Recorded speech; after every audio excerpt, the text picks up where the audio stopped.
It's Monday, October 6th, 2025, and welcome to the latest happenings inside our federal machine. Senator Chuck Grassley reveals a bombshell that Joe Biden's FBI spied on 8 Republican senators during an operation known as Arctic Frost, which investigated election conspiracy. Also, over the weekend, 30 people were shot and 5 people killed in the city of Chicago, but there totally isn't enough crime there to worry about. And also, 200 Texas National Guard troops are set to deploy to the city of Chicago tonight, unless a judge blocks the order at the last minute, which wouldn't surprise anyone.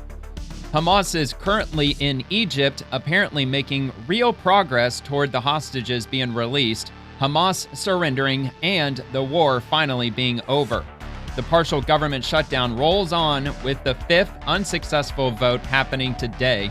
The Department of Energy announced they are ramping up lithium-ion production in the United States in an effort to untether our reliance on foreign adversaries. The CDC updated its recommendation regarding the COVID vaccine to include individual-based decision-making, meaning the clinical decision is with the patient, as it always should have been. And there's a lot more that happened today, so if you have a second, please like the video and subscribe to the channel. It'd mean a lot to me if you subscribe. If you enjoyed the video, I do the Swamp Monday through Friday in the evening. And also, every post that I'll go over in this video is no more than 24 hours, most of which are most likely within the last 12 hours, actually. And I'm going to start right here with Leader John Thune. I have grave concerns about a new report showing that the Biden-era FBI spied on Republican senators, and I fully support Senate committees getting to the bottom of this outrageous abuse of power and weaponization of the government. Dude, this is fucking wild, man. So this is from Chuck Grassley from Iowa, correct? Yeah, the senator from Iowa. And I believe isn't he still the chairman of I can't remember which committee. He's actually probably chairing several committees. So anyway, this document shows the FBI, the Biden FBI, spied on 8 of my Republican Senate colleagues during its Arctic Frost investigation into election conspiracy. Arctic Frost later became Jack Smith's elector case against President Trump. Biden FBI weaponization worse than Watergate.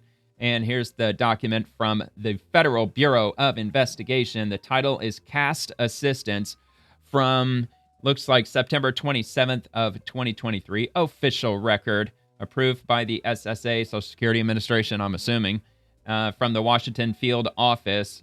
Case ID, which they blacked out some of that as well as some other info. And it says Arctic Frost, election law matters, sensitive investigative matter cast. Dude, this just makes you just have to wonder how many of these investigations, how many just endless rows of file rooms worth of classified investigative information does the federal government really have? I mean, this is probably just a needle in the haystack, really, if we're being honest. So the synopsis, document cast assistance, and the details, the little details that it gave, says FBI Special Agent blank conducted preliminary toll analysis on limited tolls records associated with the following U.S. senators, which include Mike Kelly, Lindsey Graham, Bill Hagerty, Josh Hawley, Dan Sullivan, Tommy Tuberville, Ron Johnson, Cynthia Loomis, and Marsha Blackburn. Damn, dude. So I'm assuming more of this information is going to be coming out. Chuck Grassley's calling for a thorough investigation, so I'm assuming plenty more is going to be released. I'm actually looking forward to see what FBI Director Kash Patel might come up with, and I don't know if he's going to be authorized to release anything he might dig up, but he's had a knack for doing that in recent months. If he comes across something that's related to something, just bombshell, explosive, anything that's just sensational that's been happening in the government recently, he's been on top of it. At least he appears to have been. Matter of fact, here, I'll take a look and see if we've got anything from Kash Patel. I didn't see anything earlier, but that doesn't mean he didn't post something regarding that. I'm doubting that he did, but maybe. Oh, wait a minute. Here we go, 4 hours ago. I guess I dropped the ball on this one. We recently uncovered proof that phone records of U.S. lawmakers were seized for political purposes. That abuse of power ends now. Under my leadership, the FBI will deliver truth and accountability and never again be weaponized against the American people. Jack Smith tracked private communications calls of nearly a dozen GOP senators during J6 probe, FBI says. So they were using January 6th as a guise to go after political rivals, 8 different senators. This is insanity, dude. So this comes from Fox News, and I'll actually open that up just to get it up here in the tabs. At the very least, I'll link this in the description below if you want to check that out. But I plan on jumping back to that real quick just to see if there's anything else that he may have chimed in on. So summer heat, no, that's not related. So yeah, it looks like, let's see, pledges to bring justice to the 2 suspects. Okay, so that's regarding the Chicago. I thought it was one suspect who rammed the vehicle. I believe it was the woman who's the driver. So let's see. Bring justices the 2 suspects who allegedly rammed a DHS agent's vehicle in Chicago. DHS calls the suspect domestic terrorists, accusing them of ambushing agents over the weekend. One suspect, Miramar Martinez, was reportedly armed with a semi-automatic weapon. See, Cash Patel's doing it too. She had a handgun. Why do they got an issue calling it a handgun? It's a handgun. I don't know why they keep saying semi-automatic weapon. It's weird. It's like the Republicans are in lockstep with regard to this talking point. I don't know. I don't know why that rubs me the wrong way. I just don't like the way that they just keep wording it that way. So anyway, and is known for doxing federal agents. I'm assuming he's going to have an article or Fox News will. Yeah, so here we go. So I'll link that also, but I don't want to get to that, at least not just yet. I want to stick to this insane bombshell revelation that Biden's FBI was freaking spying on senators and trying to, apparently use January 6th and some like bullshit election conspiracy, whatever the fuck that means. So anyway, this comes from Fox News. Also, rotten to the core, Senator Marsha Blackburn blasts the FBI under the Biden administration over new allegations Republican lawmakers' communications were tracked. Let's hear what she has to say real quick. Oh, wait, hold on. Just one sec. Here, let me open this up first. And I may go through that. I forgot to do something. I forgot to set my Brave browser to play. Okay, all right. I think I've got it. Let me try that one more time. Wasn't totally prepared, but we find out. There we go. We're good. The Mar-a-Lago raid. After the indictment of President Trump, they surveil us, people who support President Trump, members who are all Republicans.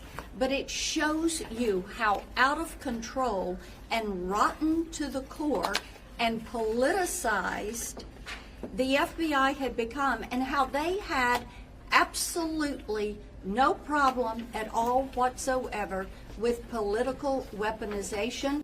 And now we Democrats, frankly, they just don't give a shit, man, because there's never any consequences. They're never held accountable for literally anything. No matter what they do, they're just not held accountable for what they're doing. So, I mean, Biden, he's not in office anymore. Can they criminally charge him for this? I don't know, because he was the president at the time. Not so sure. I'm no scholar with regard to that, with any kind of, I don't know, anything constitutional they might be able to go after him on. But certainly they can probably, Jack Smith maybe, but who signed off on it? Probably Biden signed off on it, FBI director. This is going to be interesting to see what they might be able to do, because if it comes to the conclusion that we revealed all this information, but there wasn't really anything legally, like people are not going to prison or anything, then that's why the Democrats do what they do, because nobody is ever held accountable for it. Just over and over again. All right, so here, I'll jump back over to this. Jack Smith tracked private communications calls for nearly a dozen GOP senators during J6 probe, FBI says. FBI Deputy Director Dan Bongino briefed GOP Senators Lindsey Graham, Josh Hawley, Ron Johnson, and Marsha Blackburn, and even more on Monday. Let's see. So the taxpayer cost of Jack Smith's case is totaled $50 million that was spent by Jack Smith and the DOJ in prosecuting. Well, apparently he didn't only prosecute, or, well, very least investigate Trump. He was going after a whole bunch of other senators that probably weren't related in any way, shape, or form. I mean, this is fucked up. Anyway, exclusive former special counsel Jack Smith was allegedly tracking the private communications and phone calls of nearly a dozen Republican senators as part of his investigation into the January 6th Capitol riots. Fox News Digital has learned. What is it? Because they placed a phone call to President Trump in the professional setting from time to time? Anyway, a document reviewed by Fox News Digital revealed that Smith and his Arctic Frost team investigating January 6th were allegedly tracking the phone calls of GOP Senators Lindsey Graham of South Carolina, Blackburn of Tennessee, Johnson of Wisconsin, Hawley of Missouri, and Loomis of Wyoming, Bill Hagerty of Tennessee, and Sullivan of Alaska, Tuberville of Alabama, and Rep. Mike Kelly of Pennsylvania. So we already went over the document. That's the only one they've released so far, but I anticipate more coming out. The document recently discovered by FBI Director Kash Patel. Oh, he discovered it. See, I thought that Chuck Grassley had uncovered it, but no. See, look at this, man. Kash Patel, I can only imagine that he's down in like the sub-basement level 3 in the archives of the FBI building, dusting off file cabinets, and he's just down there at like 3 in the morning just digging up all kinds of shit. I mean, probably not, but I mean, he's hard at work digging up all the shit that was going on during the Biden administration, and I'm sure there's plenty more to go through. So FBI Director Kash Patel exclusively obtained is titled Cast Assistance and dated September 27th of 2023. Cast refers to the FBI's Cellular Analysis Survey Team. Cellular Analysis Survey Team. That's what CAST means. So the document, which has the names of FBI agents involved redacted, marks the case ID as Arctic Frost, Election Law Matters, Sensitive Investigative Matter, CAST. The document states the names of the lawmakers and that an FBI special agent on Smith's team conducted preliminary toll analysis on the toll records associated with the lawmakers. An FBI official told Fox News Digital that Smith and his team tracking the senators were able to see which phone numbers they called, the location the phone call originated, and the location where it was received. How is that relevant to anything? What the fuck? Anyway, a source said the calls were likely in reference to the vote to certify the 2020 election. Okay. An official said the records were collected in 2023 by Smith and his team after subpoenaing major telephone providers. Look, dude, if there was any nefarious action going on during 2020, it was 100% on the Democrat side. Maybe there might have been, I don't know, maybe 1% worth of funny business maybe Republicans were doing. I mean, all they were doing was just demanding recounts and demanding that the Supreme Court look into the nefarious business the Democrats in the the election counting or ballot counting centers were involved with when they were taping that brown paper up on windows and kicking out the Republican poll watchers. I know that happened in Pennsylvania, and I'm sure it happened in a few other states. And they wanted the Supreme Court to look at it, but the Supreme Court was like, well, we haven't really reached the point where we should really take it up because it's still too early, blah, blah, blah. So then they waited a few weeks and they brought it to them again. They're like, well, the counting's already over with. The point is moot at this point. Fucking ridiculous. So anyway, Arctic Frost was opened inside the Bureau on April 13th of 2022. Smith was appointed as special counsel to take over the probe in November. Fox News Digital has learned that FBI Deputy Director Dan Bongino is briefing those lawmakers on the discovery of Smith's surveillance Monday afternoon on Capitol Hill. A source said Bongino and FBI Director Patel felt it was important to brief the senators as soon as possible after the discovery of the record. Quote, it is a disgrace that I have to stand on Capitol Hill and reveal this, that the FBI was once weaponized to track the private communications of U.S. lawmakers for political purposes, Dan Bongino told Fox News Digital. That era is over.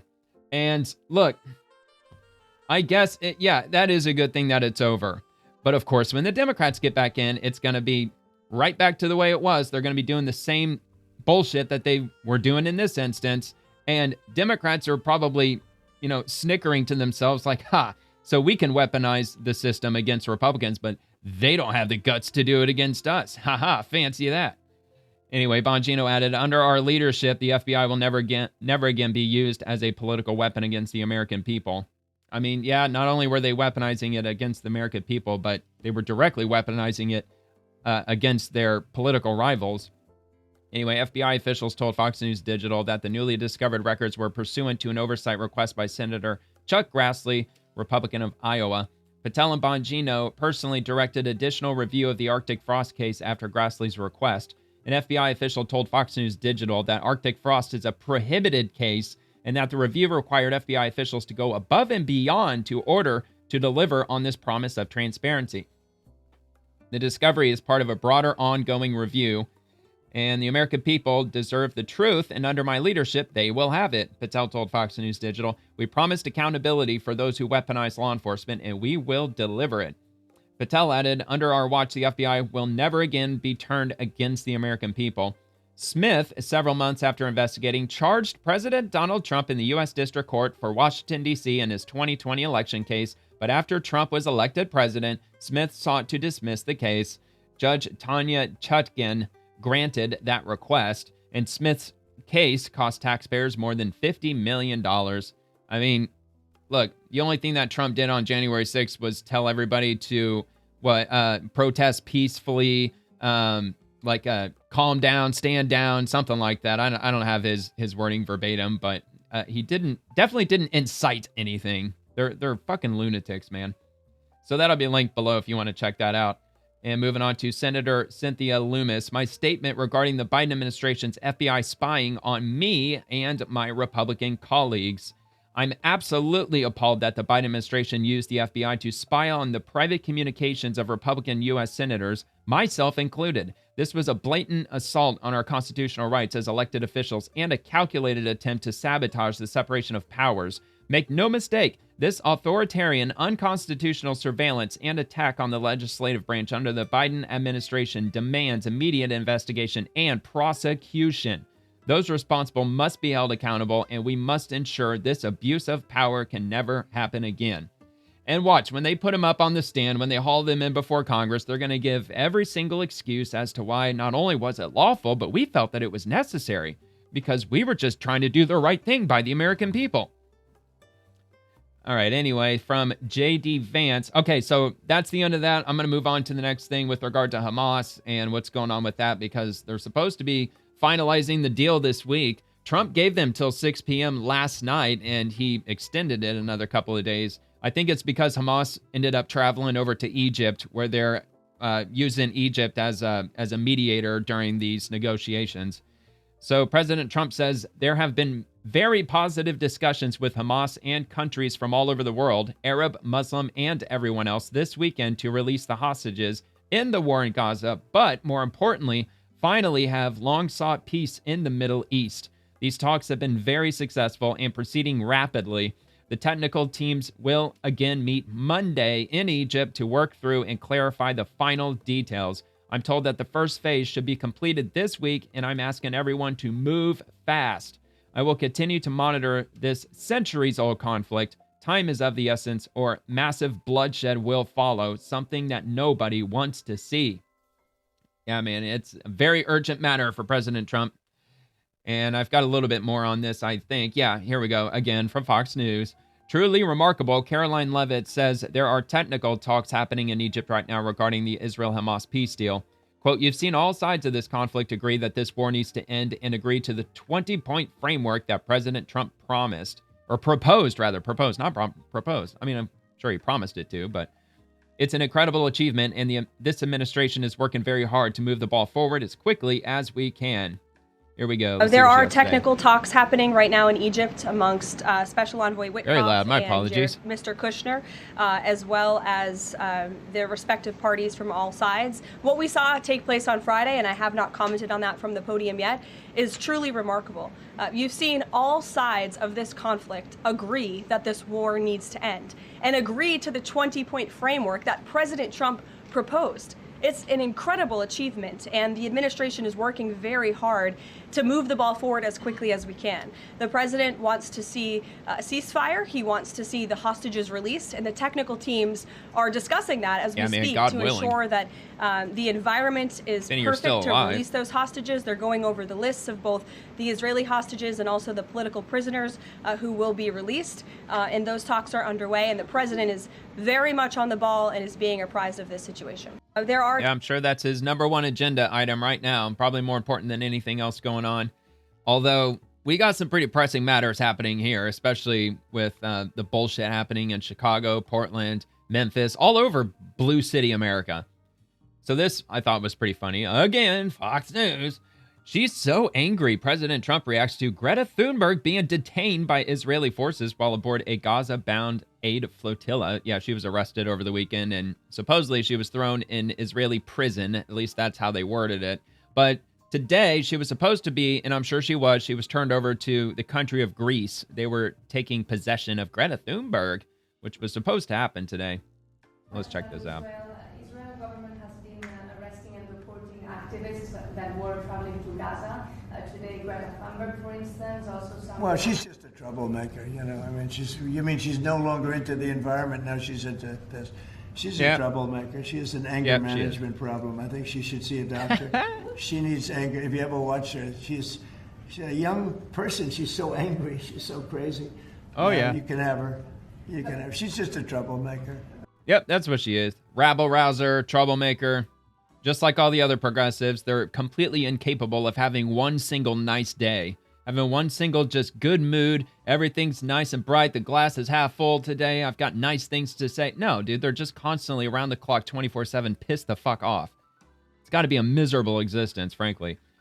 All right, so this comes from Rapid Response 47. This is in regard to Brazil, also posted by President Trump today. This morning, I had a very good telephone call with President Lula of Brazil. We discussed many things, but it was mostly focused on the economy and trade between our two countries. We will be having further discussions, and we'll get together in the not-too-distant future, both in Brazil and in the United States. I enjoyed the call. Our countries will do very well together. Well, hopefully. I don't know, man. I haven't heard many good things coming out of Brazil. Just how it's moved really far to the left, apparently. And plus, they're still dealing with a coffee drought. But of course, the Democrats, they blame the tariffs. That's why coffee's so expensive. No, it's all the tariffs' fault. No, actually, Brazil, they've had a pretty severe drought over the last year or two. And that's why coffee's actually expensive, because they lost a lot of coffee crops. All right, Chairman Gruters, Morning Joe is calling on Jay Jones to withdraw from the race for Attorney General because of his disgusting text messages. I went over those last night on my Weekend Swamp episode. I'm not doing the Weekend Swamp every weekend, most likely. It was just kind of a in-the-moment kind of thing, just because I was bored over the weekend, and I came up with a bunch of stuff to talk about, and it was a variety of different things that happened over the weekend, so I just did that. I dropped a video last night. And I shared these texts also, again, I think on Friday, I also shared these same texts. They're pretty egregious. Him talking about fantasizing his political rival being murdered in front of his children and like insanely fucked up. So this is from Raga. Jay Jones should probably be forced to withdraw from the race. You know it's serious when you've lost MSNBC.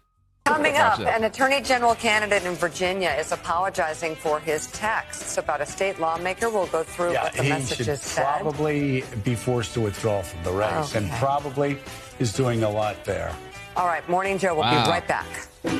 Wow, man. Yeah, see, he didn't have to say that. That was in passing, man. They were playing the music for the commercial break. So, yeah, I mean, hell, even Joe Scarborough thinks that dude should resign. But apparently all of these Democrats in Virginia, they've all got his back. They're all standing behind him. Nobody's calling for him to drop out or anything. Just pretty much say whatever excuse he wants to come up with. Oh, it was a long time ago. I probably had too much to drink or whatever the hell. But whatever. So this is from Homeland Security. Gangs, cartel members, and known terrorist organizations have placed bounties on the heads of several of our law enforcement officers. This is the rule of law versus anarchy, and we will win. This was from 10 hours ago from Secretary Noem, we have Department of Homeland Security. Officers and agents that have bounties that have been put out on their heads. It's been $2,000 to kidnap them, $10,000 to kill them. They've released their pictures. They're actually going out there and saying, kill these people and we'll give you this much money to do it. Sorry. Well, what's kind of scary is how little of an amount that is. You think that putting a bounty over a federal agent's head would be like $100,000 or $300,000. So if they've got bounties only in the amount of $2,000, $4,000, $5,000, then they've probably got bounties on probably hundreds of them. I would imagine, which is pretty terrifying. You know, if we're all being honest here, that's not only terrifying, but it absolutely justifies the reason for them to keep their faces covered. Patricia, that was yesterday, actually, but also Fox and Friends. So, you know, when you have that kind of a specific threat, if you can find the people who are making those threats, then they could also be arrested. Oh, absolutely, Dana. And President Trump has been very clear. He's putting together a task force to follow the funds, follow the money. who is targeting our law enforcement, who is funding this chaos and violence in America's great cities, and we're going to find out who it is. And as far I'm as sure law Soros, for enforcement, one. how many times have we sat here and had the same conversation that we're facing a 1,000% increase in assaults against our law enforcement? And it is incumbent upon these politicians to turn down the rhetoric. They got to look in the mirror and realize that their demonization and dehumanization of law enforcement has real life consequences. And God forbid we see any more bloodshed, Dana. But they should come out with the hardcore evidence, the absolute evidence that they have bounties taken out. Show us text messages, show us some sort of communication that actually backs that up. Because Gavin Newsom, he signed that executive order in California, which bans federal agents from wearing masks. You got to show us your masks because so many of our citizens, our undocumented citizens, are disappearing in the middle of the night. They're being kidnapped, and we don't know who they're kidnapped by. Yeah, okay. And now they're getting bounties taken out against them, the federal agents, because people like Gavin Newsom insist that they take off their masks, but they know exactly what they're doing. This party has gone so psychopathic, so insanely evil, it is just beyond comprehension at this point. I don't even want to say what's next anymore. I don't even want to go there anymore because for too long, we kind of had that in the back of our minds like, well, what the hell else are they going to do? It's about as bad as they can get. Nope. Nope, not at all. They always got to come out with something else egregious. Anyway, this is from The Five. The anti-ICE violence spiraling out of control. And this is at Charles Hurt, Nuclear Option, column, Washington Times, Fox News, former New York Post. Quote, this is not anything normal. This is something very different. They have an obligation to enforce the law. This is not a choice. But $2,000 for attacking or kidnapping an ICE agent, $10,000 for killing an ICE agent. This is shocking. And I get on it a really legal, is front, I get squeamish about sending federal troops into cities to enforce the laws, but this is not anything normal. This is something very different. And like you said, Jesse, these federal officers it's not a right to enforce the law. They have an obligation to enforce the law. Yeah, this is not they a choice. have to. These are duly elected, enacted laws. They have no choice. And to have Brandon Johnson, who is an illiterate buffoon, up there ratcheting it all up, saying that we're going to take a more drastic response. How are you going to get more drastic than violent assaults on these agents?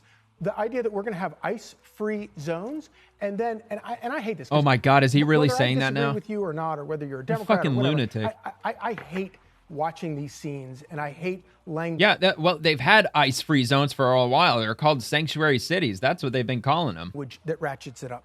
But for him to invoke the Civil War, are you freaking kidding me? Going back to the Democrats, do you remember what happened in the last Civil War? You lost your asses off, you fucking retards. Buffoon that he is. I don't think he understands his history, and I know it's sort of unfashionable to study the history of the Civil War, but it might do some people some good to realize that the first shots fired in the Civil War were by locals in Charleston Harbor firing on Fort Sumter. And so this may be analogous to the Civil War, but Brandon Johnson is not on the side that he thinks it is, that he is. And I don't think that we can sort of pull back from this. And the way you pull back from this is to enforce the laws and respect the laws that elected people have put on the books. Yeah, I don't even know, though, man. I think the Democrats absolutely want that. They want the chaos. They want the bloodshed. Their end game is depopulation, just like the World Economic Forum and all of them. That's their end game. That's why they push abortions and full-term abortions, and there's 35 different forms of birth control and all this fucking shit, pushing LGBTQ on kids, at the point where, what is it, in Gen Z right now, is in like 25% of Gen Z identifies as something other than straight at this point, even though you can go back throughout history and find that, what's the average rate, like someone who's gay or lesbian, it's like, what, 5% or 6% on average? So yeah, they're pushing all of this shit just to drive that agenda. And I don't know, man, a civil war would certainly curb the population growth. That's for damn sure. Anyway, breaking 911, savage ICE agent pepper sprays air valve of agitator in frog costume in Portland. I laughed my ass off when I saw this. So over the weekend, I was watching some of the live footage from Portland as it was happening. And this frog bozo was bouncing around all over the place. He's been out there for like at least the last couple of weeks. Every night he's out there. And he's got this inflatable costume. He's just jumping around, kind of like those inflatable T-Rex costumes that they've been out for a while, but it's similar to that. But there's another guy out there with like a big inflatable, like a American flag type costume. Anyway, this is hilarious. Like the dude comes up behind him and just like blasts a bunch of pepper spray into his costume. It's fucking crazy. Came up right behind him, right into the air hole. I mean, I don't know if much of it got in, but he sure as hell tried. Oh man, that was hilarious. I mean, it probably wouldn't have been very difficult to just tackle him, and while he's laying on the ground face first, then just blast it into his breathing hole or whatever the hell that is. All right, defense news. About 200 Texas National Guard troops are set to deploy to Chicago on Monday night unless a judge blocks the order, a Pentagon official told the Military Times, and this is from Defense News. So Texas National Guard heading to Chicago today, right now. About 200 set to deploy to Chicago tonight. Illinois officials sued the Trump administration Monday for its attempt to deploy hundreds of National Guard troops to Chicago for federal protection missions. According to Illinois Governor J.B. Pritzker, President Donald Trump has activated hundreds of Texas National Guard troops and federalized 300 Illinois National Guard troops for duty in Illinois despite the governor's objections. Speaking at a press conference Monday, Pritzker said the troops are not needed in Chicago and labeled the order Trump's invasion. Well, just like I said in the intro of this video, that 30 people were shot in Chicago over the weekend. It's nothing new. It's just the status quo. 30 is probably not very many, compared to other weekends past. Wouldn't surprise me. He said federal agents were shooting rubber bullets and tear gas canisters at protesters to incite residents and provide Trump the pretext to invoke the Insurrection Act. So the dude's wearing his tinfoil hat, I see. There is no invasion here. There is no insurrection here. The folks in the neighborhoods do not want armed troops marching in their streets, he said at the conference. Multiple people have been arrested in recent days for ramming vehicles into DHS and Immigration and Customs Enforcement agents' cars and blocking federal law enforcement officers. White House Deputy Chief of Staff Stephen Miller called acts like these domestic terrorism. ICE officers should not have to live in fear of violence to do their jobs, he told CNN in an interview on Monday. This just kind of goes to show that these federal agents, they don't have really the power that I always thought they had. I thought if you were an agent, whether if you're FBI or DEA or even ICE or Border Patrol, I thought that they all had pretty much national-wide jurisdiction to arrest anybody who would break the law, maybe even if it's not even a federal level law. I always thought that they had the ability to arrest anybody who might be breaking the law. And once they arrest them, then they can hand them over to local authorities or something, but apparently they can't do that. I don't know. It blew my mind. It's still blowing my mind. So Chicago Police Department Superintendent Larry Snelling stressed Monday that law enforcement would continue to step in to protect federal officers when citizens break the law, such as when protesters box in ICE officers who are trying to do their jobs. They are, dude. It's a felony, man. For them to obstruct the duties of federal officers, it comes with up to an 8-year federal prison sentence. It's already on the books. An obstruction could be something as simple as blocking the driveway, which wouldn't allow ICE officers to get their vehicles in and out of the building. They should be mass arrested for that, because every single day I see this large crowd of people, probably 3-4 dozen, who are blocking these vehicles, probably more than that, really, and they're not being arrested. They're just kind of being pushed off to the side. They're being pepper sprayed and all that. But dude, I mean, my God, just arrest them. Come out there with 300-400 freaking officers and arrest their asses. I don't know. All right. So anyway, Snelling also responded to critics that said officers had either delayed or not deployed police to help federal officers in the city over the weekend, saying that 27 officers who were at the scene of a protest had been affected by chemical agents used by federal officers. He said that city police frequently work with federal officers to stop human trafficking, drug smuggling, and gun violence, but they are not allowed to help with immigration enforcement due to a local law known as the Trust Act. The Trust Act prohibits law enforcement in the state of Illinois from engaging and assisting federal agents when it comes to immigration enforcement. We abide by that law. That is insane. That sounds like something that really should be brought up to the Supreme Court or something. Protesters have pointed to violent behavior from ICE officials who have conducted overnight raids in Chicago apartments. One ICE agent shot and killed a Mexican immigrant last month in the Chicago suburb of Franklin Park after he dropped his kids off at daycare. ICE initially said one officer was seriously injured during the deadly incident, but one Chicago Sun-Times has reported the agent said his injuries were nothing major in body cam footage from local police. Texas Governor Greg Abbott wrote on X on Sunday that he had fully authorized the president to call up 400 members of the Texas National Guard to ensure safety for federal officials. The Trump administration has teased deploying the National Guard to Chicago for several weeks to help with multiple missions. Last month, the president repeatedly said he would use the National Guard to fight crime in the city. Quote, "We're going in. I didn't say when. We're going in," Trump said at the White House on September the 2nd. So that was over a month ago. Chicago is a hellhole right now, he added.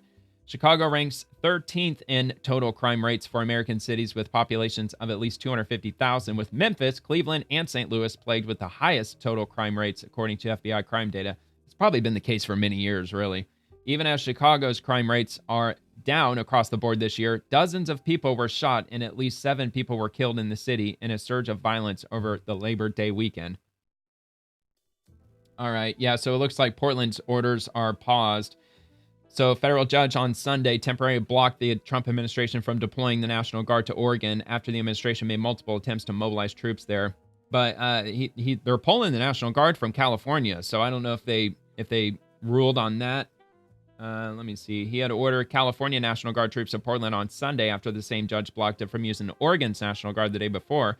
U.S. District Court Karen Immergut, a Trump appointee, granted a temporary restraining order sought by California and Oregon. Oh, so it does affect California. How could bringing in federalized National Guard from California not be in direct contravention to the temporary restraining order I issued yesterday? She asked the federal government's attorney. Stephen Miller called the ruling legal insurrection on X. The president is the commander-in-chief of the armed forces, not an Oregon judge. Portland and Oregon law enforcement, at the direction of local leaders, have refused to aid ICE officers facing relentless terrorist assault and threats to life, he wrote. I just can't believe that they just don't have the ability to just conduct mass arrests, because they're not. They're just pretty much just kind of sitting ducks, it seems. The administration's stance conflicts with Department of Homeland Security Secretary Kristi Noem's comments about federalizing the Guard during the Biden administration. In February of 24, while Governor of South Dakota Noem posted on X it would be a direct attack on states' rights if the Biden administration federalized South Dakota's National Guard to stop them from performing duties at the U.S.-Mexico border.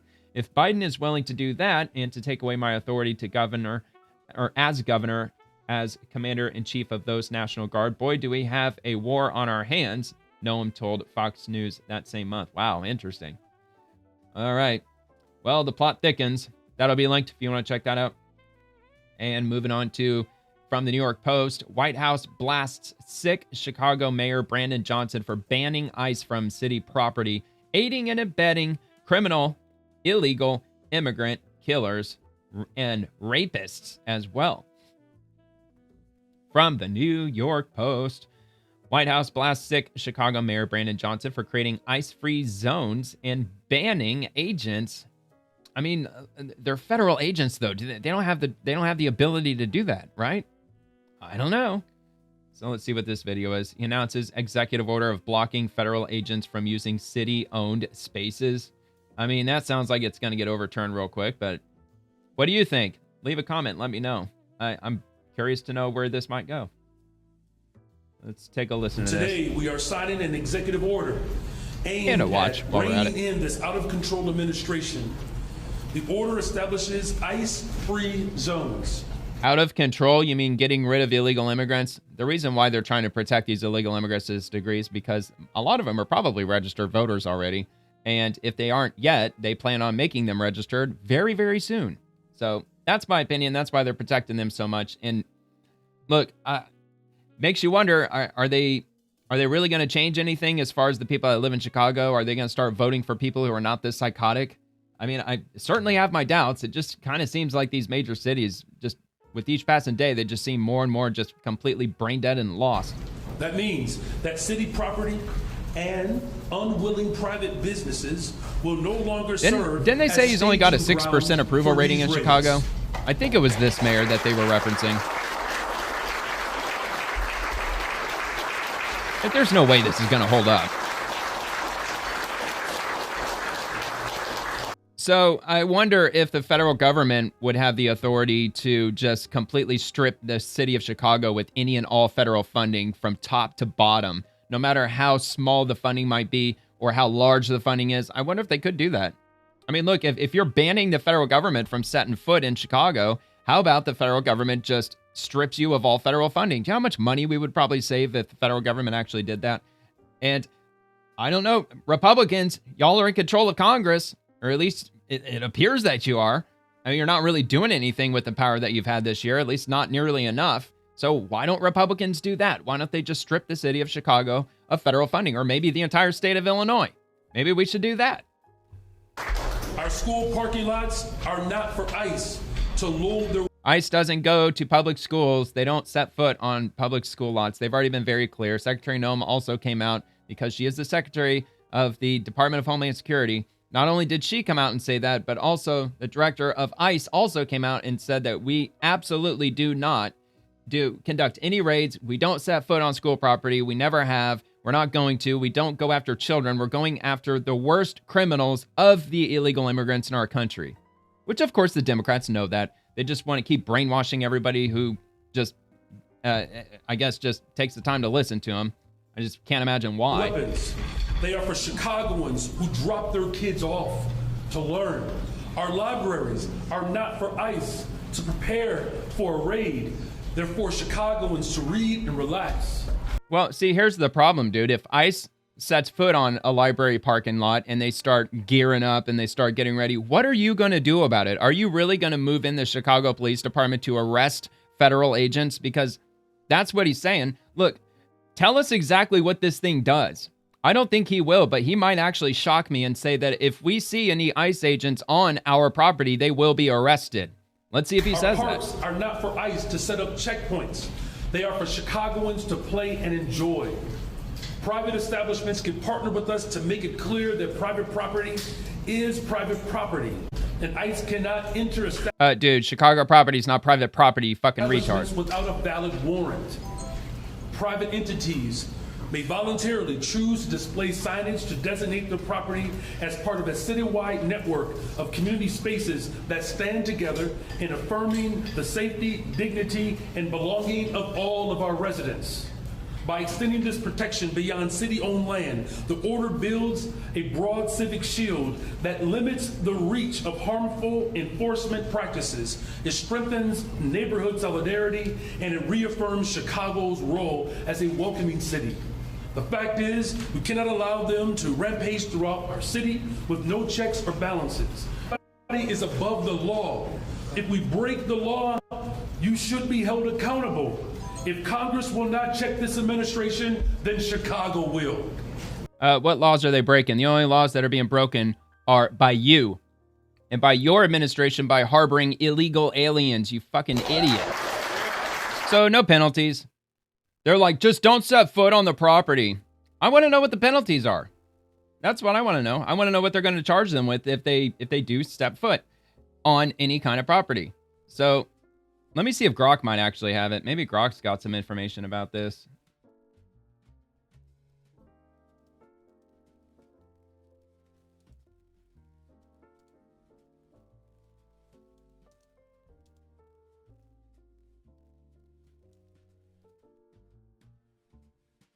Yes, we'll see. I might come back to that. Sometimes it takes Grok a minute. All right. So from Caroline Levitt, at least 30 have been shot during the weekend in Democrat-run Chicago. This is from Breitbart. At least 30 shot, 5 dead. And Breitbart News reported at least 13 people were shot on just Friday into Saturday night alone, and 4 of those people succumbed to their wounds. So 4 people were killed in one night in Chicago. On Monday morning, CBS News noted that the weekend's toll of violence had reached at least 30 shot, with 1 additional shooting fatality, bringing the total number of shooting deaths to 5. That 5th shooting death occurred Monday morning around 3 in the 3900 block of South Archer Avenue. A 33-year-old man got into an argument with another man who pulled a gun and shot the 33-year-old twice. The 33-year-old was taken to a hospital where he died. And Chicago, like all of Illinois, has stringent gun control. It doesn't seem that way. I think they get more shootings probably than any other state or city in the country. Those controls include an assault weapons ban and a high-capacity magazine ban. I don't think they're using those, even though how many shootings are they up to on average? Isn't it like 3,000 per year or something? A red flag law, a 72-hour waiting period on gun purchases. I think that's kind of the standard everywhere. That's the waiting period here in Florida, and we're pretty relaxed on our gun laws. Anyway, a ban on concealed carry on public transit and a firearm owner's identification card requirement. The FOID card requirement mandates any would-be gun owner obtain a FOID card from state police before possessing a firearm. Yeah, because the Second Amendment totally doesn't exist in Chicago or in Illinois. In addition to the state-level controls, Chicago sits in Cook County, which has its own assault weapons ban, so it's double banned. It's a banned and banned again, level 2 ban, as well as a ban on high-capacity magazines. Dude, it has got to be a fucking miserable existence to live in Illinois, man. I'm so sorry if you live in Illinois, especially in Chicago. I mean, look, down here in Florida, they just overturned the law that was established in 1987 that we were not allowed to open carry in the state unless you were going camping, hunting, or fishing, and they just overturned that. We can now open carry anywhere we damn well please here in the great state of Florida. And, of course, enacted last July 1st, not this year, but last year, now we can conceal carry as well without the government's permission. It is such a nice thing, such a wonderful thing. All right, let's see what Grok said. So Chicago's ice-free zones, they're city-owned properties. All right, they're prohibited from conducting immigration enforcement without a valid permit. All right, penalties if they disobey. No specific penalties are outlined. Of course they're not, because they know they can't enforce this. This is just political posturing. It's just trying to chest bump each other and try to puff their chest out to make them look like that they're all big and bad, and we're taking a stand against Trump's evil administration. Anyways, federal agents aren't subject to local enforcement. No, they're not, dude. They're federal agents. Federal agents are not subject to local enforcement. So this thing doesn't mean that it's not worth the paper it's printed on. Instead, the city requires immediate reporting of violations to the mayor's office and corporation council, plus physical barriers like locked gates to block access. Yeah, I definitely could see them doing that. So is that what Chicago's going to do? They're going to spend hundreds of millions of dollars constructing gates now? They're going to start building up gates and barriers in order to try to keep ICE from setting foot on all city property. I mean, how many individual pieces of city property exist in the city of Chicago? It's got to be in the thousands. Let's see, schools, parks, and parking lots.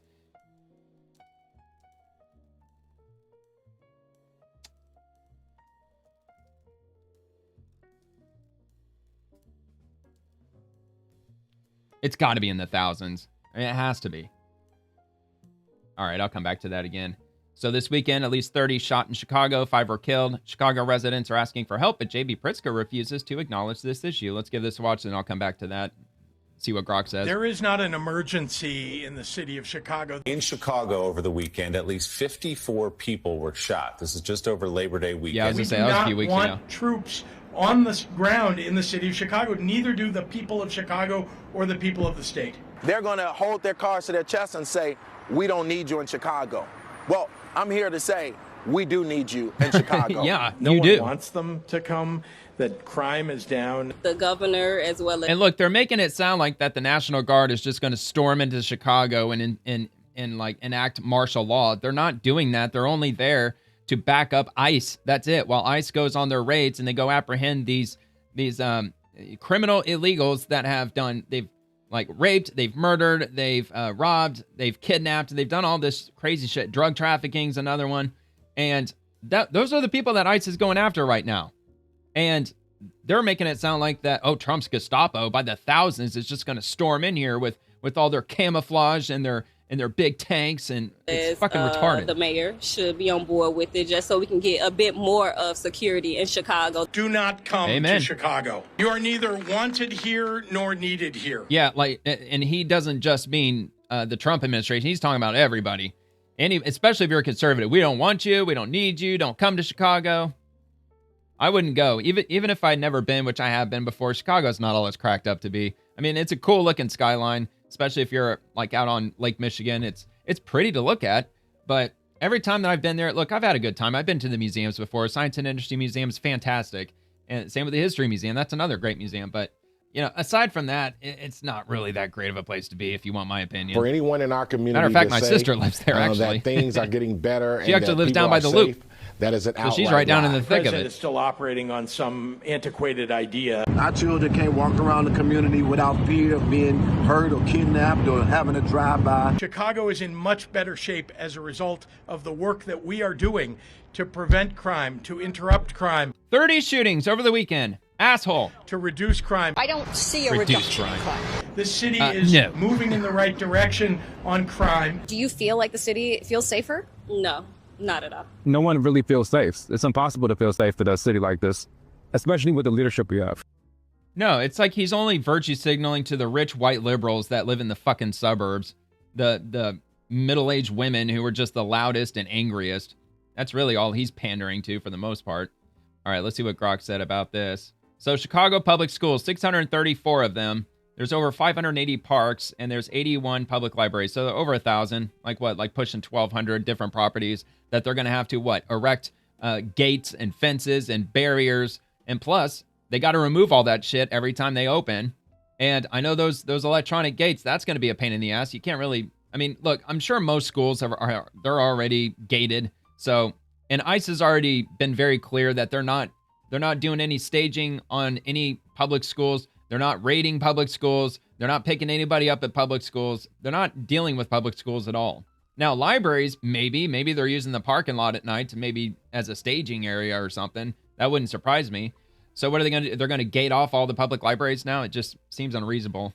I mean, according to Grok, that's the most they can do. They can set up physical barriers, lock gates and whatnot.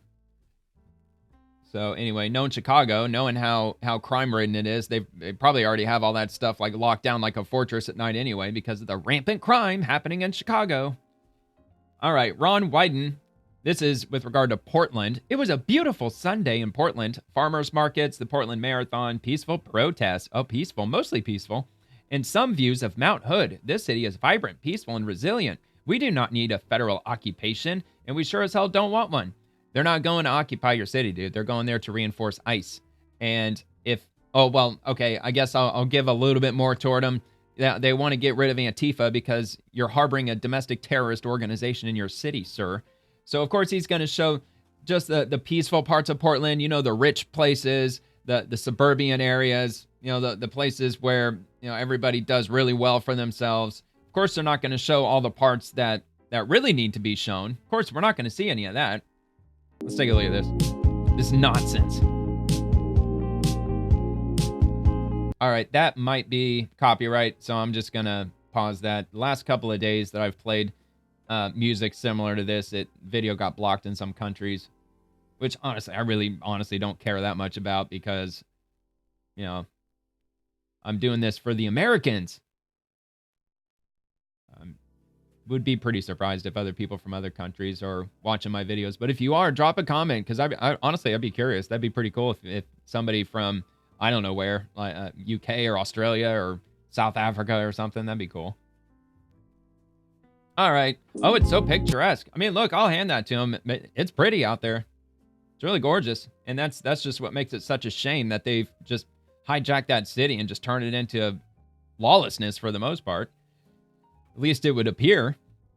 I mean, look, I was listening to somebody when they were doing those the live streams over the weekend. Somebody was there talking with somebody else on camera, and he said that he came back because I guess he has family there, and he said this is the first time I've been back in about a year or two, and he's like for years, you go to a city park or you go to downtown and you're there with your family, you're getting something to eat, and there's people just shooting up like right there on the bench, right in front of families with kids and people pushing strollers and people just out there just sitting there doing drugs, getting fucked up and walking around like zombies. He's like, it's just all out in the open. None of the cops care. Nobody cares. So I can only imagine why he probably moved away. All right, Governor Gavin Newsom, this is a breathtaking abuse of the law and power by the President of the United States. America is on the brink of martial law. Do not be silent. And he's replying to Governor Pritzker. And he says, this evening, President Trump is ordering 400 members of the Texas National Guard for deployments to Illinois, Oregon, and other locations within the United States. No officials from the federal government called me directly to discuss or coordinate because it wouldn't make a difference. It'd be a fucking waste of time. You probably wouldn't even answer the phone anyway. I mean, like whenever ICE calls your local jails to let them know that they've got, an actual murderer that they just arrested, you don't even pick up their phone calls. Matter of fact, they take those illegal immigrants and they put them up to the front of the line to see the judge first so they can cut them loose as soon as humanly possible so ICE doesn't get them. It's absolutely crazy. Oh, wait, hold on. He had another one, didn't he? I think I just last minute. Oh, my God, dude. He's got a bunch. So we must now start calling this what it is. Trump's invasion.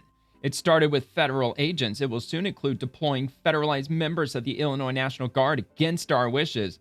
Look, I would be curious to see what the poll would look like, an absolute fair middle-of-the-road poll. If you ask, 1,000 people living in Chicago, would you like to have, more authorized personnel to crack down on crime or less? I don't know. Maybe they might say less. Who knows? But as far as I know, they're there to assist ICE, unless I missed something. I know in Memphis, they're actually cracking down on crime. They're doing that in Memphis. But do you know how big of a force it would take, a federal force, to really crack down on all that crime happening in Chicago? I don't even know if they could do it with 5,000, not only 5,000 troops, but 5,000 just law enforcement personnel that would have arrest powers. I don't know. It probably would take more than that.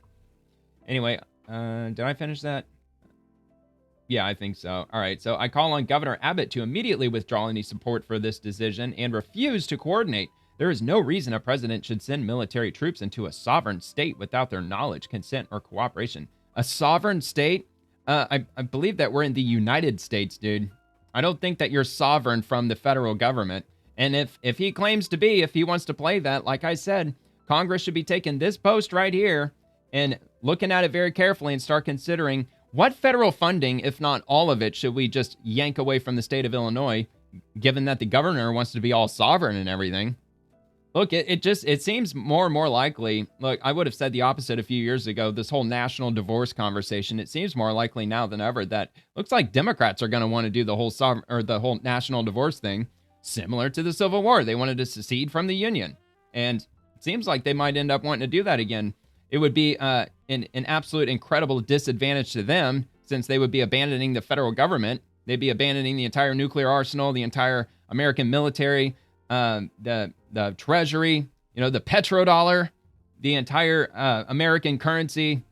And yeah, they would say, well, like California is like the third largest economy and blah, blah, blah. Yeah, but I think if they had zero federal help, I think things would start getting really dire in California. Because I might just go off on a whim and say they probably have just a little bit of debt in California. All right, so we're going to move on to, I got that one done. So Secretary Kristi Noem, DHS under President Trump will not allow domestic terrorists to overrun our cities. We will bust their networks and bring every one of them to justice. Take a watch. Got not just from Fox News. Rioters and people that embrace violence to push back on what we're doing in this country. These are Antifa. We have terrorist organizations, and that's what I keep reminding people is we're not just dealing with criminals. We've got networks of cartel with their shields members and shit. terrorists you see that? Yeah, that's Antifa. that are infiltrating these cities. And every day that we don't bring them to justice, they're recruiting new members, more people to their ranks, and that is why of course every day, 24 hours a day, 7 days a week, DHS and our officers are working to get them off the street so that we can stop them in their tracks.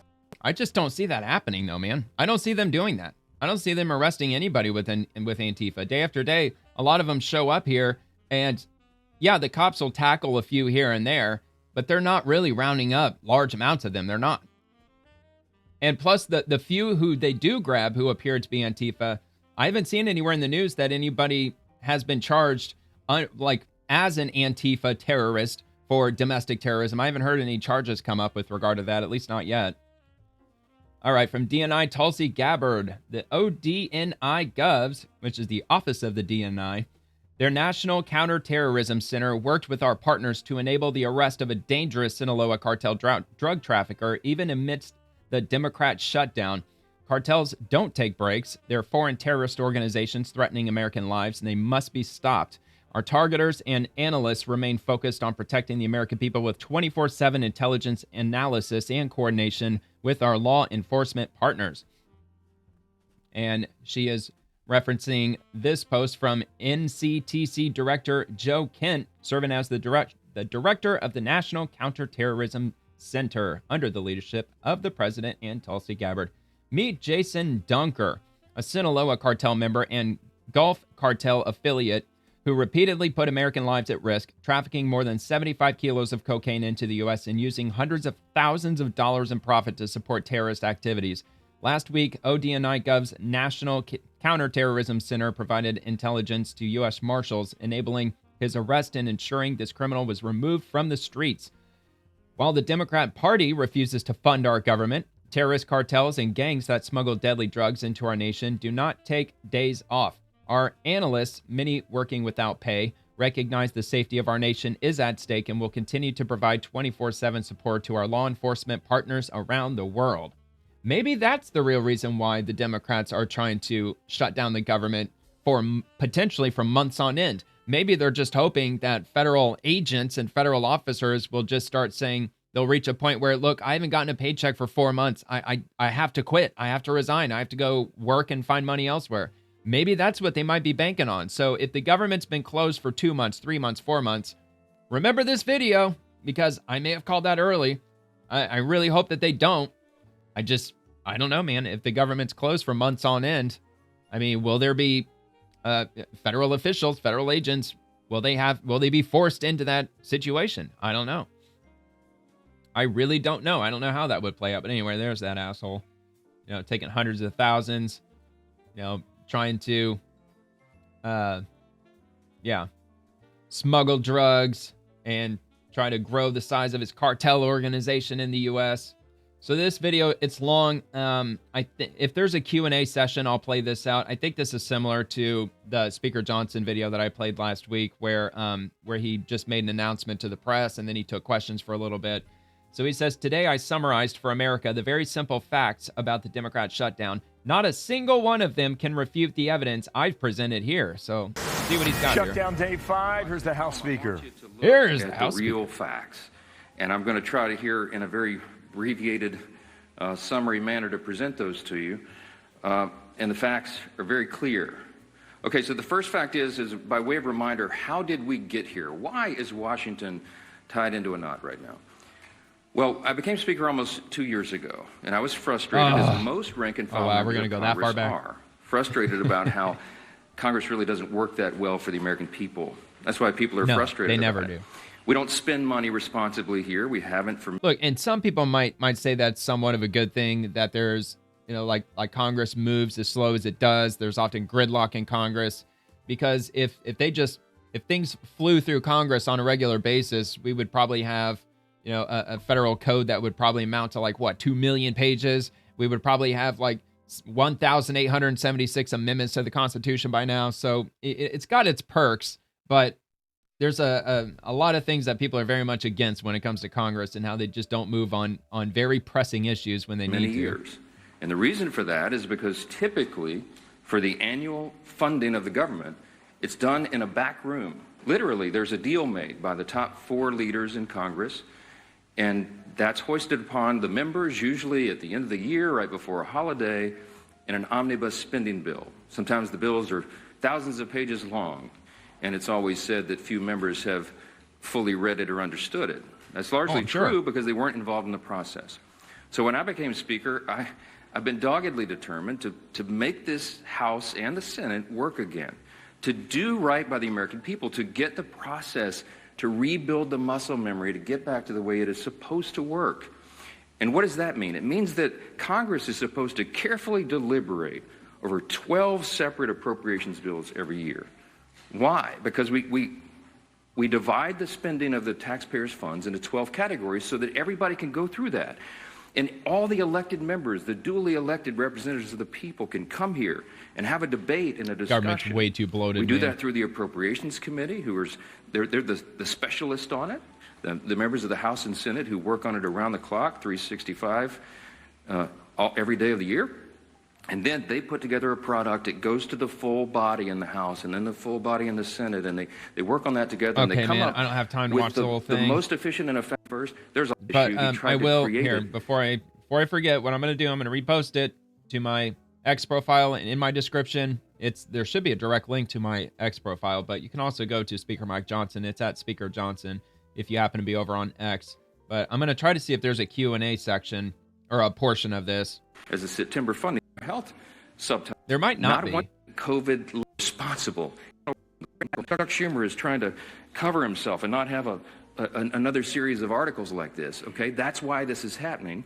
There's a trend in New York that Chuck Schumer represents of electing Marxists. They're about to elect an actual Marxist as the mayor of New York City. Yeah, I know, we know, dude. The federal civilian workforce is effectively laid off right now, furloughed. They can't go to work. They don't have the money. Chuck Schumer, for political cover, decided to turn off the funds.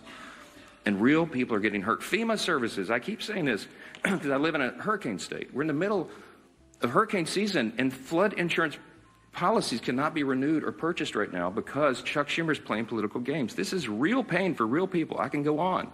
There are articles written in the last 2 days. Some of your outlets wrote about low-income Medicaid. Look, I think that's what Democrats want. I think they want to put enough pressure to the point where agents start resigning, maybe, because they're just not getting any money. Deficiencies who are also disabled, they cannot go visit the doctor's office. So thankfully, mercifully, they've been able to be treated at home. But all that just stopped. So people are canceling their health appointments with their physicians. That is vitally important for them to stay alive. Because Okay, well, anyway, I'll link that if you want to check that out. That would be really interesting if I don't even know how they could do it. I doubt the federal government could do it. Somehow have the ability to issue like a no interest loan, which would essentially mimic like an IOU. So if you're a federal agent and you have bills to pay, you got a mortgage, and like you're falling behind in your bills and your payments and everything, if there's some entity you could go to essentially collect your paycheck from them, and then when you get your back pay, you just forward it directly to them. So basically, they could fill out all the forms, and then have whatever their retro pay just directed directly to them, so it doesn't even go through the hands of the agent. It goes directly to that institution. I'm sure the federal government probably couldn't do that, but it'd be wild if, I don't know, like Elon Musk, I guess. Like, what if Elon Musk were to do that? He's like, look, I set aside X amount of billions of dollars. If you work in the federal government, if you're in like law enforcement or whatever, and if you're missing a paycheck, go to this website, fill out the application. I'll make sure you get paid. And then when the government gets switched back on, then, just send the funds back my way. No interest or anything, just an IOU kind of deal. That would be absolutely wild, man. I really doubt that's going to happen. But if things get dire enough, those conversations are probably going to be had sooner or later. That's probably not going to happen for weeks down the road. But I mean, they can't work without pay forever. Especially if, like Kristi Noem said, I believe she said that ICE agents aren't getting paid right now. But they haven't missed their first check. I think their first check isn't, not this week, but next week is when they're supposed to get their next check that they're not going to get. Like the last time they got paid, I think was last week. So they haven't reached a point where they've missed a check just yet. So anyway, Senate Republicans breaking. There's a big No Kings rally in Washington on October the 18th. Democrats are scared of their own radical left-wing base, so their secret plan is to keep the government closed until after this rally. Meanwhile, poor moms will struggle to feed their kids, and our troops will go without pay. It's time for Chuck Schumer to stop the political games. That's interesting. Very well could be part of the reason why. Maybe they're just trying to, I don't know, posture for this movement, try to virtue signal to their radical leftist base. I guess it's possible, Definitely sounds like it's going to happen. The No Kings protest. I'm sure it's going to be mostly peaceful. I'm sure there's totally going to be no fighting or no looting. No unrest. I'm sure it's going to go off without any hitch whatsoever, because that's totally how Democrats tend to protest. Anyway, Senate Republicans, Senator Mazie Hirono won't fund the government until illegal aliens get taxpayer-funded health care. It's not going to happen. And she says, I know what it's like to live paycheck to paycheck and not have access to affordable health coverage. Look, pretty much none of us has had affordable health coverage ever since Obamacare came out. Republicans' funding proposal would make that the new reality for millions of Americans, and they think I'm going to vote for that? Let's see what she has to say. I come from a family where, as an immigrant, Ooh, that's quiet. My mother had low-paying jobs. She had absolutely no job security when we first got here. We lived in a one-room boarding house where the three of us slept sideways on one bed. I know what it's like not to have health insurance or health coverage. And my greatest fear as a child growing up in this situation was that my mother would get sick. She had no health care coverage. And if she got sick... Oh, bullshit, lady. What, you were 5 years old and you were worried about your mom not having health care coverage? Come on. She couldn't work, and if she didn't getting work, sick I could get. she wouldn't get paid.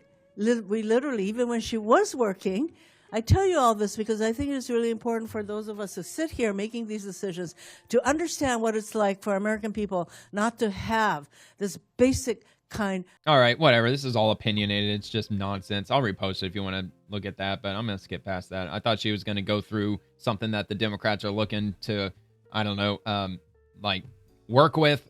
Apparently not. It's just, well, back in my day when I was growing up, we had healthcare coverage and then.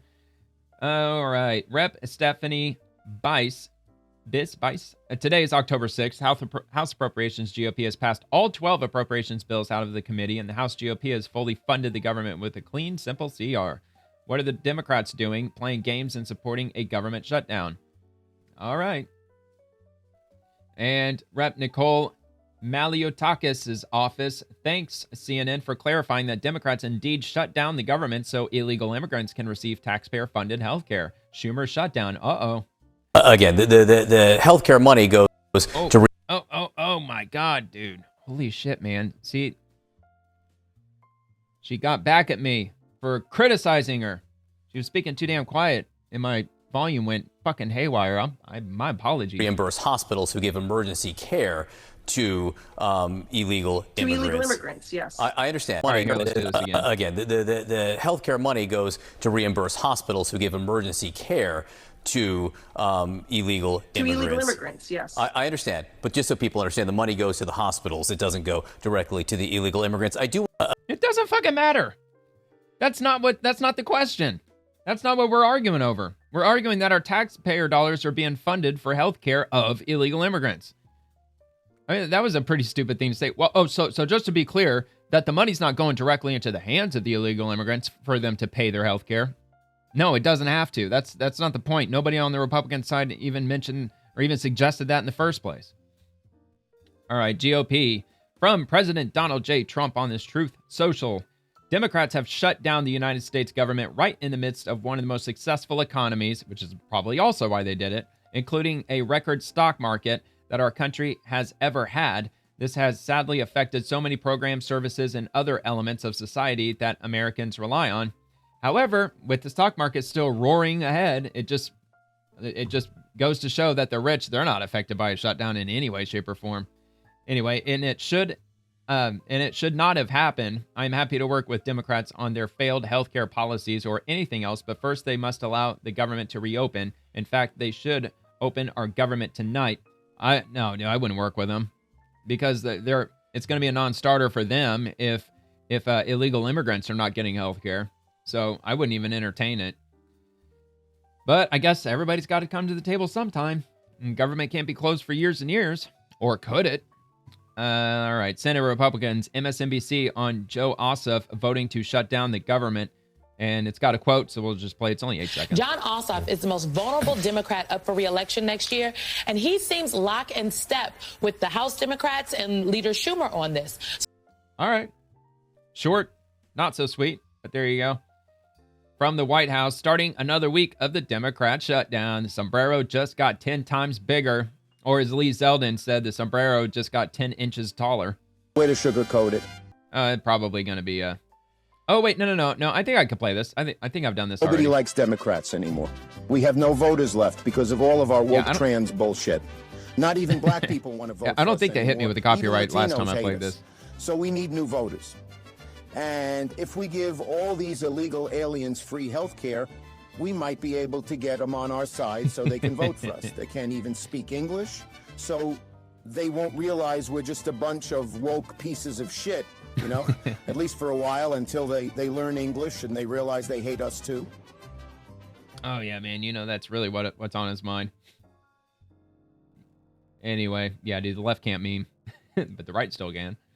All right, this is One American News. Democrats are putting un-American, unconstitutional ideology over American livelihood. CEO of Hard Asset Management, BMC Ham, Christian Briggs, explains to Riley Lewis 760 that the Dems are putting anti-American ideology such as healthcare for illegals over the welfare of American citizens as the Schumer shutdown continues.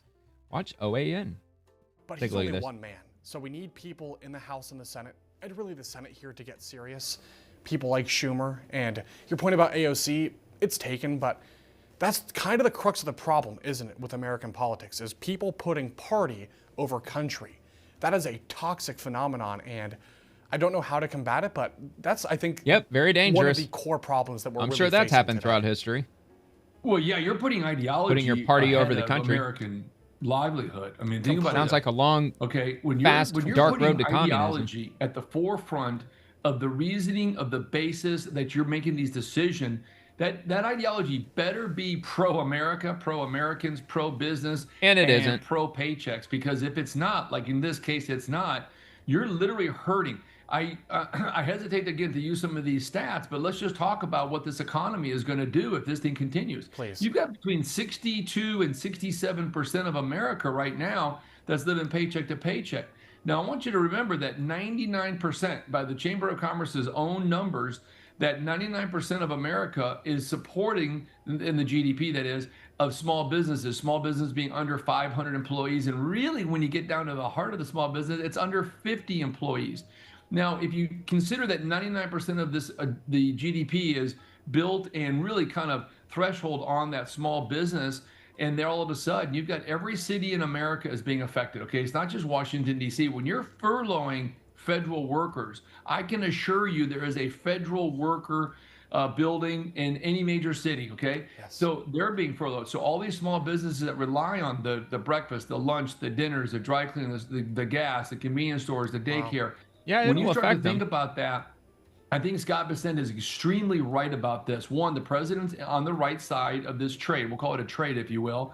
Two, he did say if it goes of any length of time, we're going to have a GDP affected. He's right about that. Trump is a one-man band right now trying to do his very best to shoulder the entire United States economy on one person's ideology, which is Chuck Schumer, and that ideology is not pro-America.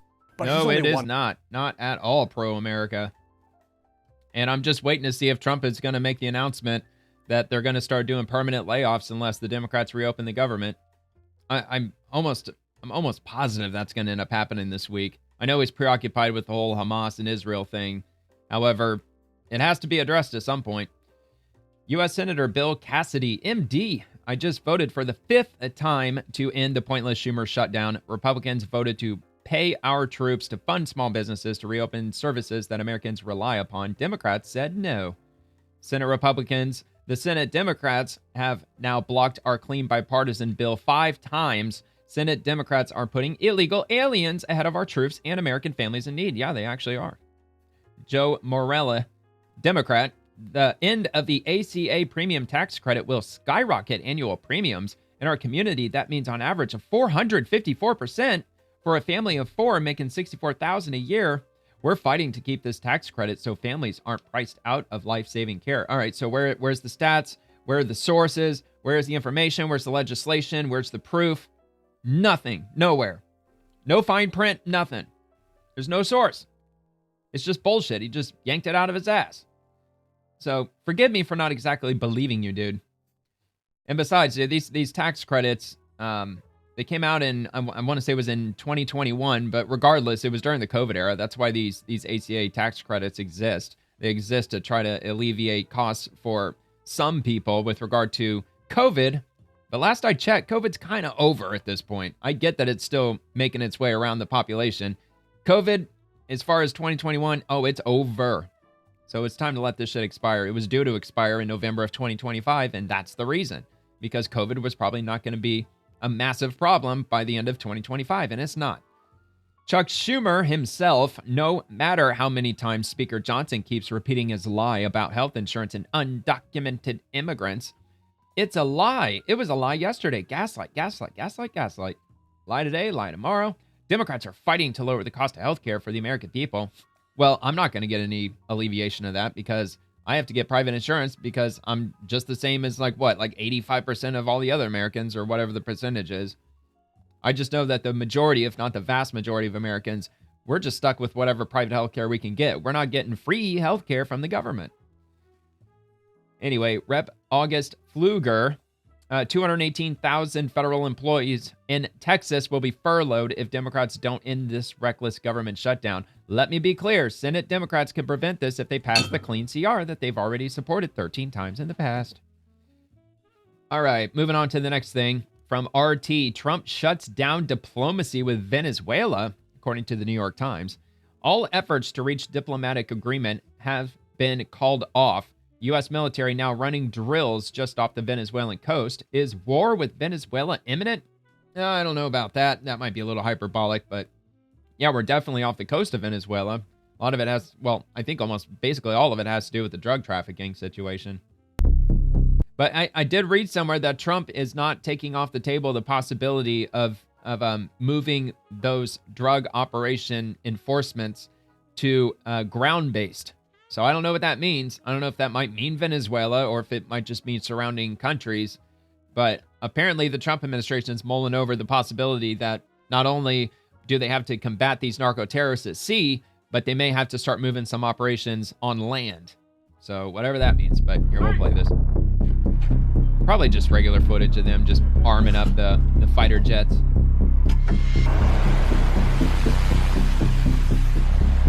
Yeah, I showed something just like this about a week ago. Not from RT, though.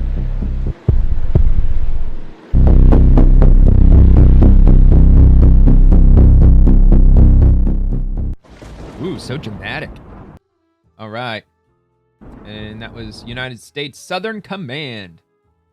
All right, Secretary Chris Wright. 4 companies have been selected to participate in the Department of Energy's new pilot program to develop advanced nuclear fuel lines in the United States. This administration is committed to strengthening the domestic supply for nuclear fuel and reducing reliance on foreign sources of enriched uranium. I think that's crazy that we rely on foreign sources for enriched uranium. You'd think that'd be something we would exclusively make in-house and that we would be supplying other countries with it. Makes me wonder, where are we getting it from? Russia? I assume. Brookhaven National Laboratory just put out some news a little while ago. All right, here, about let me start this over again. That was a bit quiet. Here we go. Brookhaven National Laboratory just put out some news a little while ago about plans to work with and partner with more companies around nuclear fuel. What does that entail?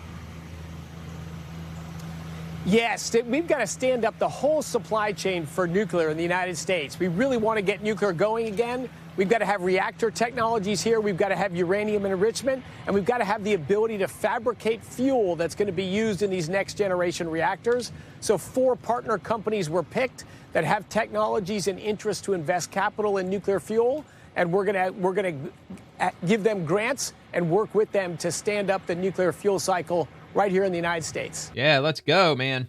Hell yeah. Nuclear energy. It's going to power our new AI infrastructure and hopefully residential. Hopefully sooner rather than later. That way that will actually bring down our electricity cost. At least ideally it would. Certainly would a lot more than renewables would.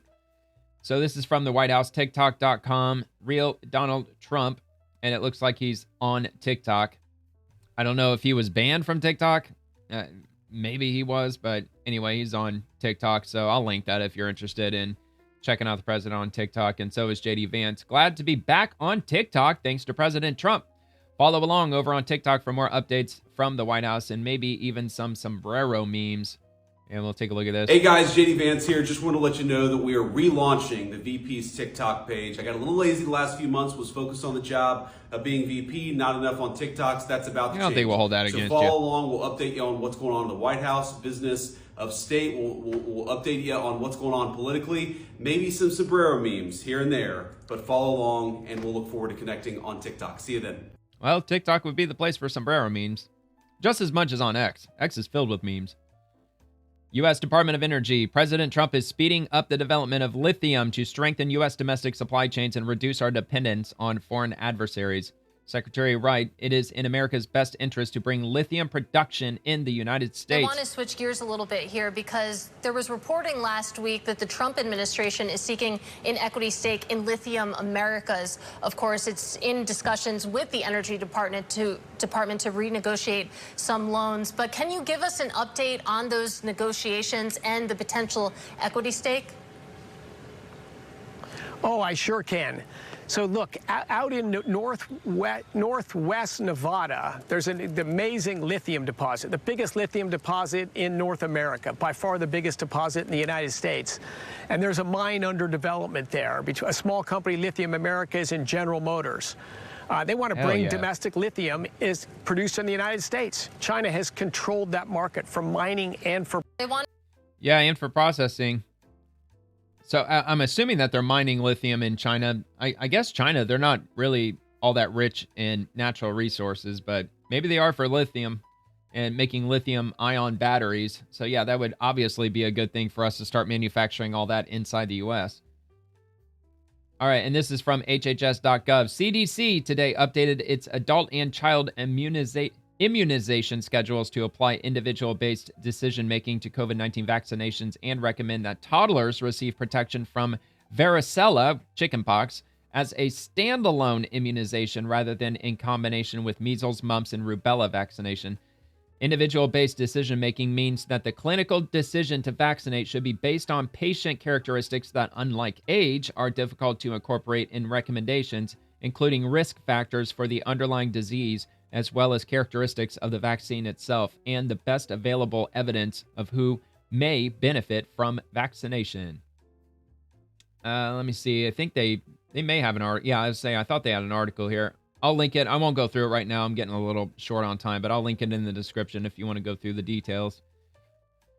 And I believe I have one more with regard to that. So I'll come back to this one. At least I thought I did. Maybe I don't. Okay, maybe not. I did at one point, but maybe I removed it. It actually might have been the same one twice.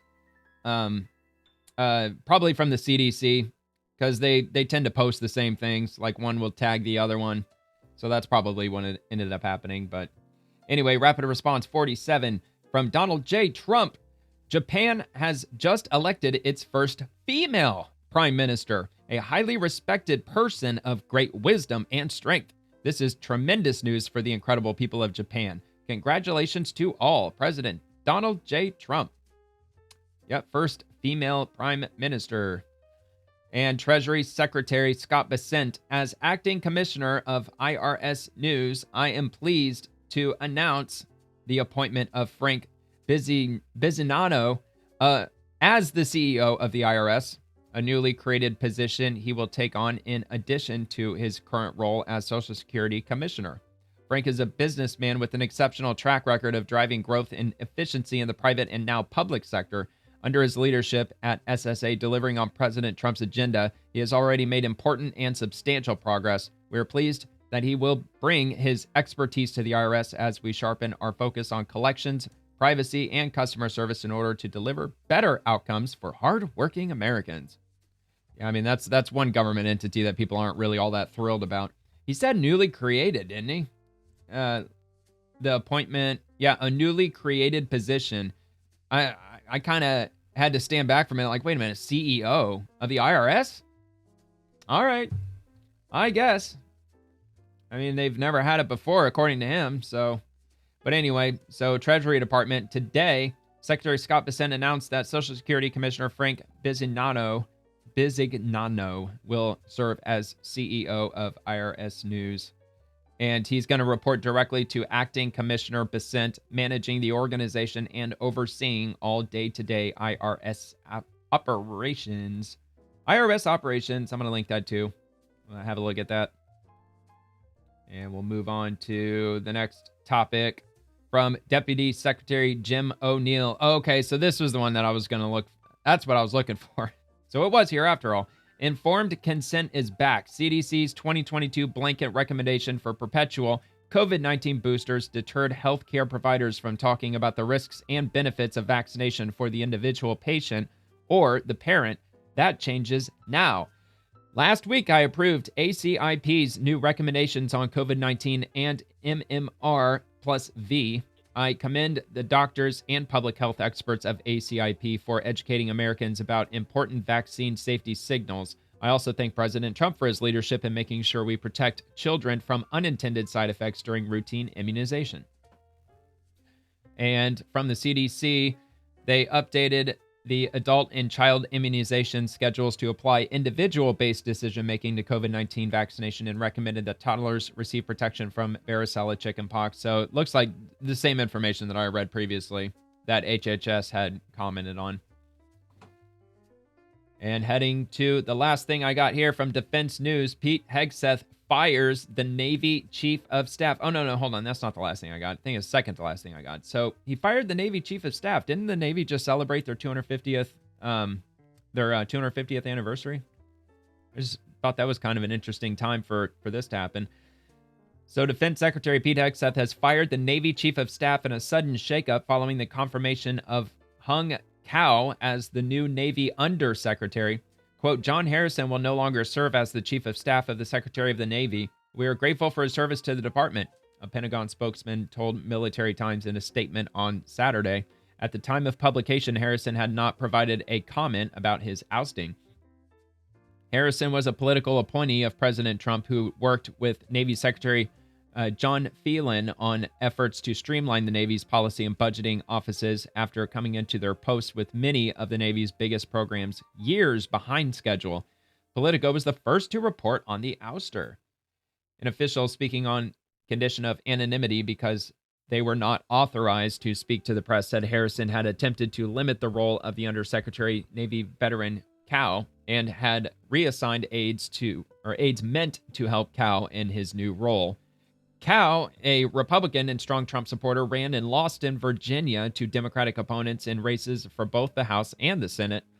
Hegseth has fired several top aides this year, including senior advisor Dan Caldwell, Deputy Chief of Staff Darren Selnick, and Colin Carroll, the Chief of Staff to the Deputy Secretary of Defense. He's also removed the chairman of the Joint Chiefs of Staff, General C.Q. Brown, Chief of Naval Operations Admiral Lisa Franchetti, and several other uniformed leaders.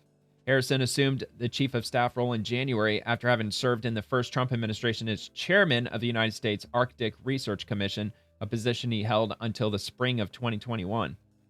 In his address to Congress in March, Trump pledged to revive America's struggling shipbuilding industry, announcing a new shipbuilding office in the White House to help the cause.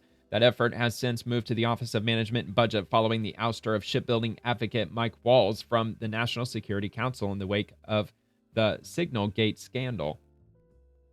Walls created a group chat on the encrypted messaging app Signal in March to discuss an impending U.S. military strike against Houthi rebels in Yemen. The Atlantic's editor-in-chief, Jeffrey Goldberg, was mistakenly added, and Hegseth shared sensitive information about the attack in the chat that originated from a classified email. Uh-oh. Oh, that sounds like there might be an investigation coming out of that one. Yeah, that's not good. All right. And of course, it'll be linked. And finally, from the White House, the story of the U.S. Navy is a tale of loyalty, sacrifice, and commitment stretching back 250 years. America's Navy never, ever gives up the ship. God bless the United States Navy. And this was posted just 10 hours ago. So let's have a look. The U.S. Navy has always been the iron will of a proud and mighty nation pushing forward through the currents and through the spray of raging combat and the fog of naval war. From the American Revolution until today, the story of the U.S. Navy is a tale of loyalty, sacrifice, and commitment stretching back 250 years. The Navy has never failed to hunt, kill, and to win. Through it all, the United States Navy has kept the stars and stripes soaring high and proud above. You've conquered raging oceans and braved ferocious storms to vanquish America's enemies. America's Navy never, ever gives up the ship.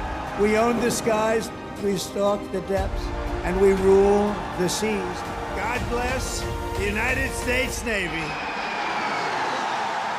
Yeah, God bless the Navy. And if you're in the Navy, thank you for your service. The U.S. Navy is over. Thank you very much for your service.